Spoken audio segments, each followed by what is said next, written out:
讲起来真正唔甘。当然，咱知影讲有部分这个身心障碍者因不方便运动，这个婚姻关爱无界协会定期对带这人去斗南的运动场体验运动的趣味，并且安排大家以互助的方式来进行。透过这款的方式，增加或者接受帮助人因的自信心，同时嘛来维持身体健康。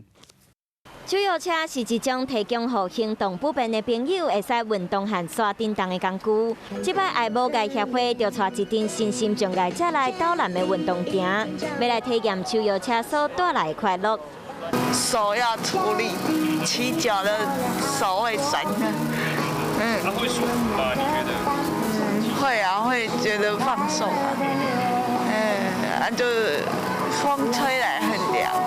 爱无界协会真强调互相斗相共的重要，活动专工安排无共障别的人，用互相斗相共的方式来体验手摇车，嘛有真侪有爱心的志工做回来现场斗相共。想要运动，想要再尝试，但是不可能嘛，眼睛看不见了。